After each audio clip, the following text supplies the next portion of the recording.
দেখে শুনে পথ চলতে পারেন না? তারা বলেছিলাম তো খেয়াল করতে পারি, খুবই সরি। সরি বললে সবকিছু সমাধান হয়ে যায় না, বুঝছেন? বললাম না সরি।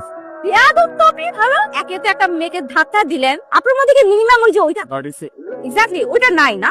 আমি একজন ভালো মানুষ, আপনারা একদম এখানে সোজা করে দিতাম। রিয়েলি ঢাকা আমি একা দিচ্ছি। 100 মানুষ চলে আসবে, একটা জাস্ট চিৎকার দিব, বুঝছেন? তারপর আপনাদের মতো ছেলেদেরকে ক্রিমিনালাইজ করতে হয় জানেন? চেঁচা দিতে হয়, চেঁচা ফাউন কোথাকার। আই ছেলে, তুমি এখানে দাঁড়িয়ে বেয়াদের মতো সিগারেট আনছো কেন? চায়ের দোকানে তো আঙ্কেল চা সিগারেটই খাবো, তাই না? তোমার কথাবার্তা তো বেয়াদবের মতো। একজন শিক্ষকের সামনে দাঁড়িয়ে কিভাবে আচরণ করতে হয় সেটা কি তোমার বাবা মা শেখায় নাই? গলায় একটা প্ল্যাকার্ড লাগাই দিবেন, আমি একজন মাননীয় শিক্ষক। আমি তোমার বাবাকে জানাচ্ছি। মানে মানে তোমরা যে ফ্ল্যাটে থাকো তার উপরে আমি থাকি। মানে হয়েছে কি, আমি না আসলে রেগুলার স্মোকারই না, রেগুলার সিগারেট খাই না। মাথা গরম হলে সিগারেট খেতে হবে, এটা তোমাকে কে বলেছে? এটা ভুল হয়ে গেছে, মাফ করে দেবেন। তোমাকে ক্ষমা করা যাবে না। বাবাকে বলবেনই? হ্যাঁ অবশ্যই। ঠিক আছে। ও একটা সিগারেট দাও তো।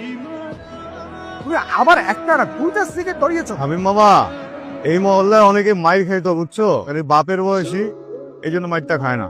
হ্যালো, হেই এক্সকিউজ মি, কি আমাকে ফলো করতে করতে বাসায় চলে আসছেন আমার? আমি যদি সহজ মস্তিষ্কে সহজ ভাষায় বলি, আপনি আমাকে ফলো করতেছেন। আপনারা তেমন বলবেন, আপনি এই বাসাতেই থাকেন। আমি এই বাসাতেই থাকি। ফ্ল্যাট নাম্বার কত? ফোন নাম্বার জিজ্ঞেস করলেন না? ওই যে ফ্ল্যাট নাম্বার। এই আপনার চেহারাটা আয়না দেখেন, এই চেহারা দেখে কোনো মেয়েই ফোন নাম্বারও চাইবে না, আপনার ফ্ল্যাট নাম্বার তো দূরের কথা। শান্ত মনে আমার বাসায় যাচ্ছিলাম, হঠাৎ করেই কোনো কারণ ছাড়া পিছন থেকে একটা মেয়ে আমাকে ডাক দিল, কারণ ছাড়াই কথা বলা শুরু করলো। কারণ সে কারণ ছাড়াই আমাকে পছন্দ করে। ভালো থাকবে। রুশো, গতকাল তুমি আমার ফোন ধরেন কেন? আরে বাবু আর বলো না, ওই যে তোমা তো ব্রেকআপ হয়েছে না, অনেক কষ্ট পেয়েছে, বুঝছো? কান্নাকাটি করতেছিল, আমাকে বলছে সান্ত্বনা দিতে দিতে ফোনটা ধরা হয় নাই। সরি।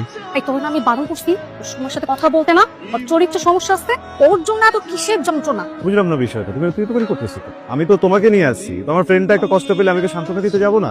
সোমার জন্য খুব কষ্ট লাগে, বুকে চিনচিন করছি, হায় মন শুধু সোমাকেই চায়। তোমার তো অনেকগুলো ফ্রেন্ড আছে, তুমি তো ফ্রেন্ড দেখে নেবে, আমি কিছু বলি না, তাই না? এবং আমার ফ্রেন্ড তো, তুমি তো গার্লফ্রেন্ড, দুটোর মাঝখানে পার্থক্যটা বুঝবে না?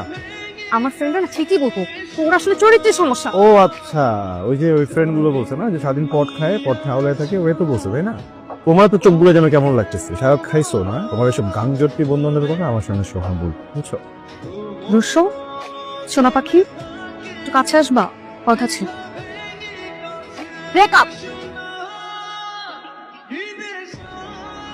ফাইজলামি পাইছেন না? রাস্তায় একটা